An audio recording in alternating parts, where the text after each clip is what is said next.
This is the Game Time Guru podcast, where I interview sports figures from all over the world to help deliver a panoramic view on sports. So whether you're a former athlete, one of the crazies, or simply a casual sports fan, this is the perfect show for you as we peel back the curtains and learn from our guests every single week.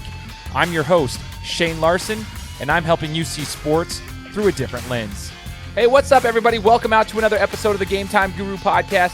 Super excited for today's episode as we are going to be talking with a good friend of mine about his MMA career. He's a mixed martial artist, and he's getting ready for the UFL 1, the first edition of the UFL, which if you guys flash back a couple of episodes on my show just a month or two ago, we were talking to Harrison Rogers, who is the creator, the founder, the CEO of the UFL.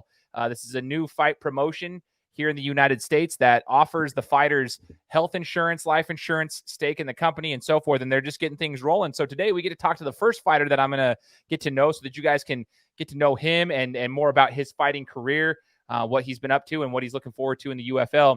It's my friend from Brazil, Jackson Santa Cruz Filho, and he's got the nickname of the Samurai. So we're going to talk to Jackson. I just want to say thank you for joining the show, brother. Thank you so much. Thank you. My pleasure, man. My pleasure. And yes, let's talk. Let's get it. Let's get it. Give a good show.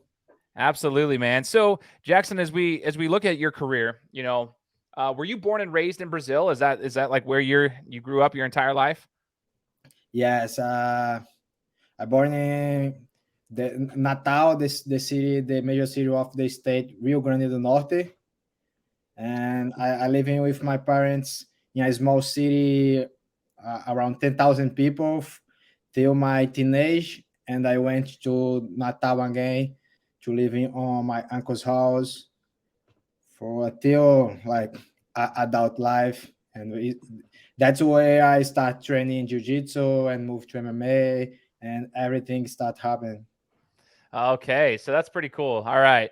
So my question was meant because in Brazil, there's a lot of, obviously, Brazilian Jiu Jitsu is strong down there. The Gracie family is very well known, obviously coming from Brazil. They kind of were the pioneers of mixed martial arts here in the United States. I mean, Royce Gracie fighting in the original UFC fights and so forth. So I was going to ask you, was your original discipline Jiu Jitsu before you actually got into mixed martial arts?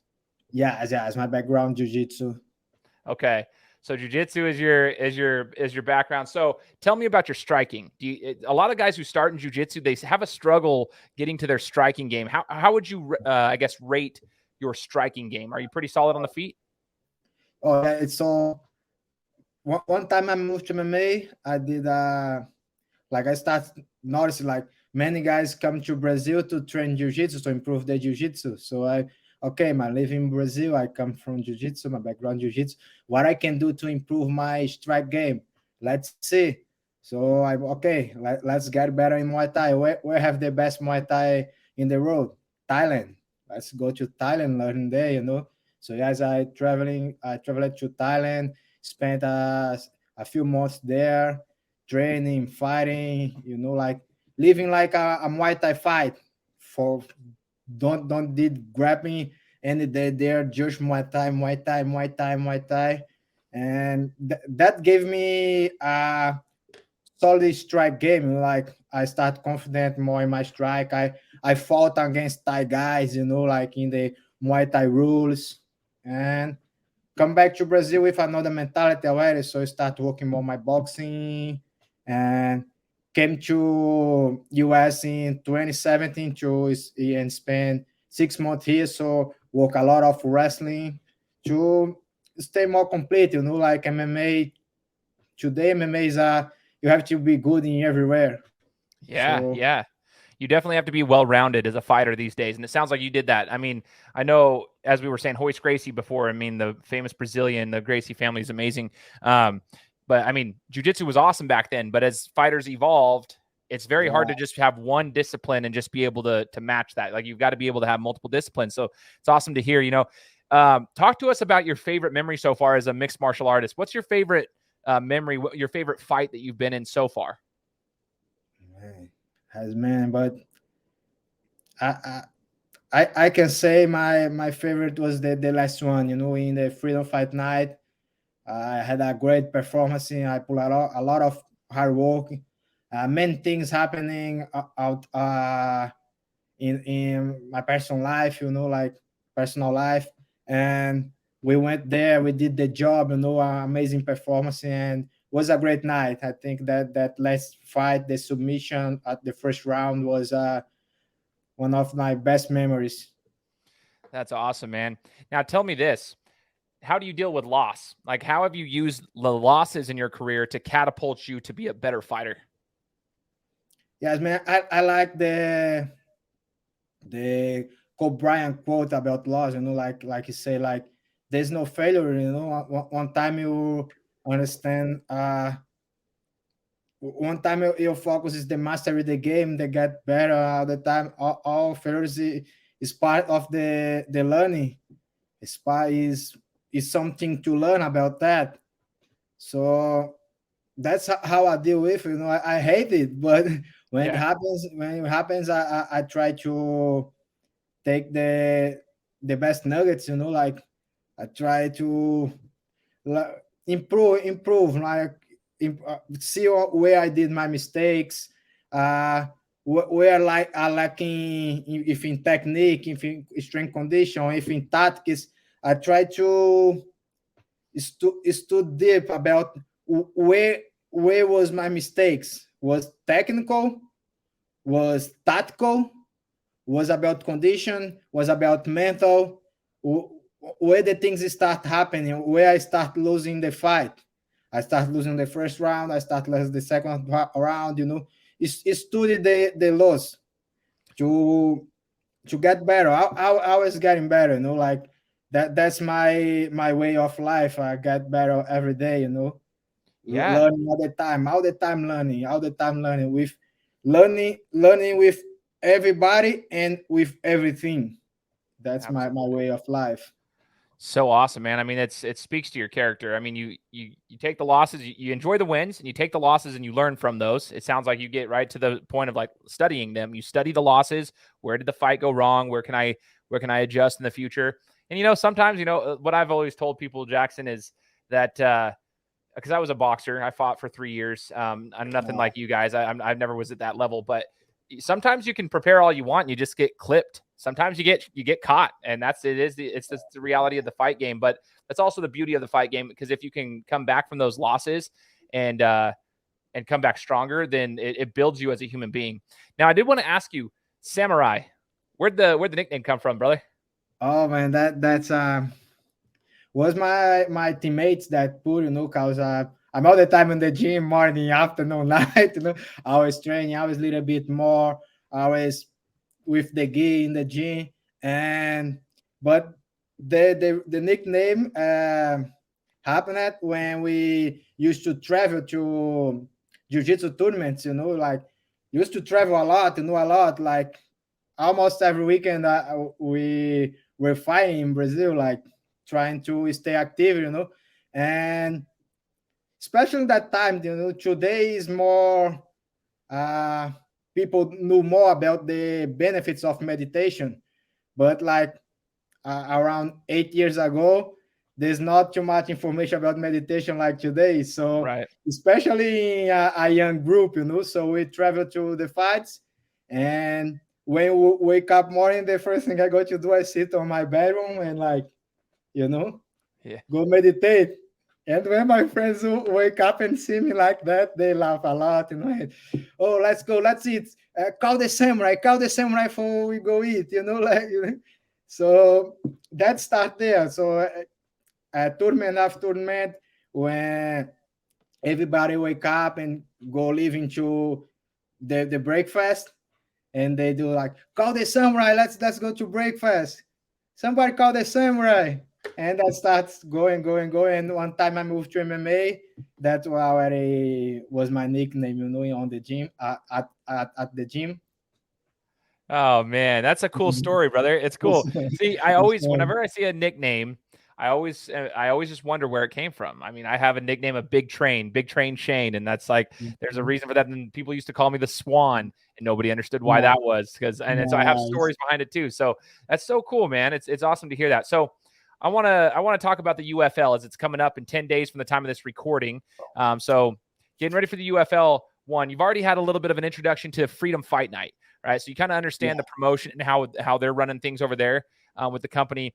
But talk to me about UFL one and what you like about this promotion, because to me, I think it's amazing what they're trying to accomplish. Obviously, they're trying to get this off the ground, but as a fighter, you're in the middle of this. So talk to me about the promotion itself and what drew you to wanting to fight under the UFL banner. Man, that's the guys is always looking for the next level. No, I like the commitment of all the staff. The promoter, the guys, the way they try and do the thing the best they can. Not just think about the promotion, but think about the athletes. Even in the freedom fight night, we had amazing stuff. Like we signed the pass, everything, all the media work, they did with the athletes, was pretty amazing. Like good feelings. You're there in the room, recording the media stuff, all the lights. Like they focus and do big things.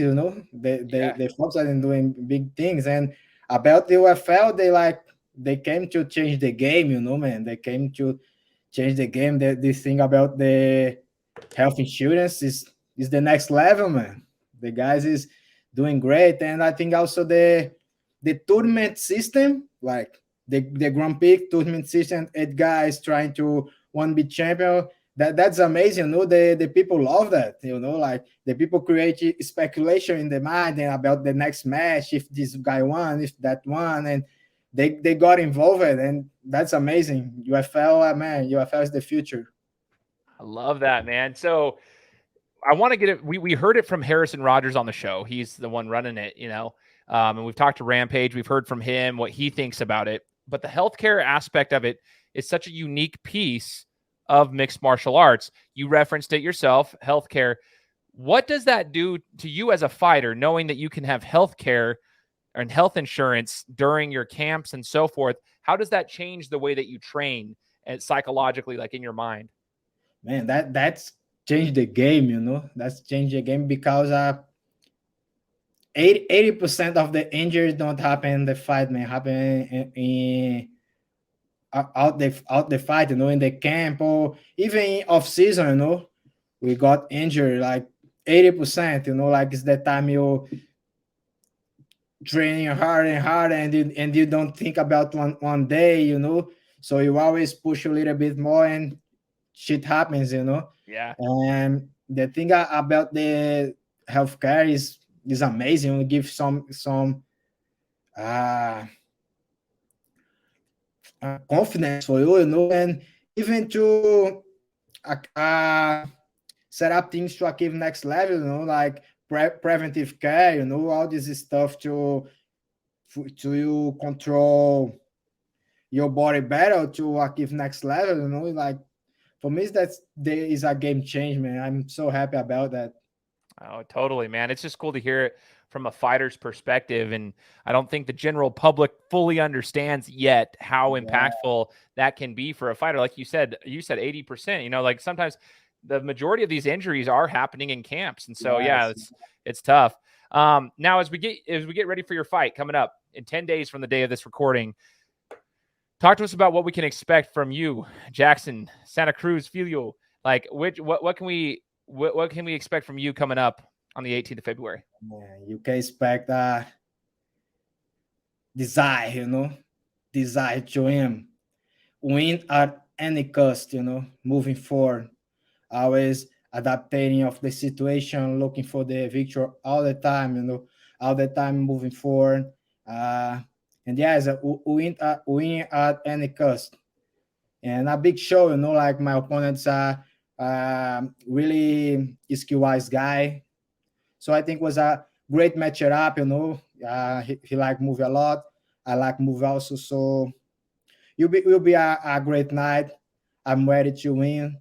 And the people can expect that a great show, Totally. a high skill-wise show. I like that. As a fan myself, I look forward to those types of fights. Good matchups, a high skill set out there being displayed. You keep saying win at all costs. You've referenced that a Yeah. couple of times. What does that mean, Jackson? What that means is like, one time I'm on top the stage, one time I'm on top there, I'm ready to die, I'm ready to die looking for the victory. There's no thoughts about outside, no thinking. There's no tomorrow. It's there. It's the moment. It's like Miyamoto Musashi mindset, the Bushido code. I love it. That is so awesome. As I get to the end of this interview, I want to do a segment called the Guru's Gauntlet, where I ask a couple rapid fire questions towards you as we're getting ready to know you, because that's what I want to do with this episode, is just get to know the fighters that are coming into the UFL, and I'm excited to see you fight. So the first question I want to ask in Portuguese. So I know for those who are listening in English, you might not understand this. I'm going to do my best to ask it in Portuguese. I was talking to Jackson before I started recording. I lived in Brazil for 2 years. I served a church mission for the Church of Jesus Christ of Latter-day Saints down in Florianopolis. And so I was there for 2 years, but it's almost been 14 or 13 years since I got back. So it's been a while, but let's ask the first question in Portuguese, and I'll have your response in Portuguese if you don't mind. And then the next couple questions I'll ask you in English, if that's cool. Yes, sir. All right. So a primeira pergunta para você no Guru's Gauntlet is a maior lição de vida que o MMA te ensinou. Nos momentos difíceis, mantenha a calma. I love that. Simply put. Yes. Oh man. It's so simple, yet as like even a coach of basketball, that hits hard for me. So I think that's so good. And I'm going to share that with my athletes that, we're listening to the show. They won't understand what you said, but I'll translate for them. I love that. Okay. What's the difference between mixed martial arts in the United States compared to mixed martial arts in Brazil? The promotion in general, the way you guys put the show, everything. And you say about the show in general, or like about the martial arts inside? Just the sport of mixed martial arts. Sport? Yeah, the sport of mixed martial arts. The way that the American love the sport, the way you guys love sport in general, and the commitment that everybody put together to make, I think, a big show. That's I think the big difference. How the value you guys give to athletes. That's amazing. I love that. Jackson, as you grew up and you started training jiu-jitsu and you started getting into the sport, did you have any mentors, those who were leaders that you looked up to? And if you did, who were they? And what was the biggest lesson you learned from them? Yes, I have a big mentor. Is my master, Jai Lorenzo.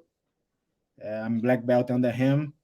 And one of the biggest lesson he taught me is, you desire to prepare yourself should be bigger than you desire to win. Ooh. That makes sense. My English is correct. Oh, it's perfect. Yeah, like you commitment, you desire to be prepared, you desire to go to train to make everything for the win should be bigger than your desire to win, because everybody wants to win, but not everybody wants to prepare for that. Totally. Everybody wants to win, but it's the preparation that takes place beforehand that a lot of people, they slack off a little bit. Yeah. All right. So Jackson, as we start to wrap this one up, I want to ask you this. Now you shared something from your mentor that you learned. What's something that you can pass on to the younger generation that are looking up to you right now as you get ready for UFL 1? You're getting ready for this fight coming up on the 18th. You're getting ready for all this. You're in, finishing up camp and all that. What's something you can pass along to them as you've gone along your MMA career? You've learned a lot during the process, the wins, the losses, and everything. What's something that you can share with them? What I would like to share with them is like, I judge the messenger of this is not mine. Like it's come from another great guys, great persons, great people, but it's like success is something you attract by the person you become. When you become a better person, the things start happening and go, and you attract the universe, the law of attraction. And also that's one thing I would pass for the next generation. You know, everything starts in your mind. Improve your mind, improve yourself, and start putting everything on the line, and the points start connecting by themselves. Yes, sir. Love that. So I'm going to encourage those who are listening to this right now, rewind this and take notes, right? When you guys listen to my podcast and you're listening to guests like Jackson, make sure to rewind it and take the notes on what he just said, because these are things that he knows through his experience. He's learned from other people. He's implemented them into his own life, into his own career, and he's been able to live by those. So last question for you. What's the prediction for the 18th on your first fight in the UFL? What's the prediction? You talked about a high skill fight. It's going to be exciting. Two guys with a great matchup. What's your prediction for it? My prediction is win. I win. Win at all costs. I win that night. My victory, you know. Jack Samurai win. That's my prediction. Hand will be raised one way or the other at the end of the fight. I win, yes. At the end of the fight, Jack Samurai hand ups. You know, thank you, God first. Jack Samurai win that fight. Dude, I love it. I love it. Well, I just want to say thank you for joining us, and I'm looking forward to my pleasure, man. Thank you. And I'll say it in Portuguese too for anybody who might be listening and from Brazil. So eu quero dizer obrigado pelo meu amigo do Brasil, o Jackson, pela entrevista. Muito obrigado, cara. E eu quero dizer boa sorte no fight. Obrigado. Amazing, Shane, man. Amazing interview. Thank you so much. You know, my pleasure, man. And let's go. Let's get it. For all those who are listening, hopefully you guys enjoyed the show. Make sure to leave us a review on Apple Podcasts. Share this with your friends and family. And let's root on Jackson as he gets ready for the UFL. We'll see you guys next time. Yes. Guys, thanks so much for listening to another episode of my show. Now, if you could go and do me a favor, head over to iTunes, give me 5 stars, and leave me a review. It would be greatly appreciated. Thanks, guys. Appreciate your support.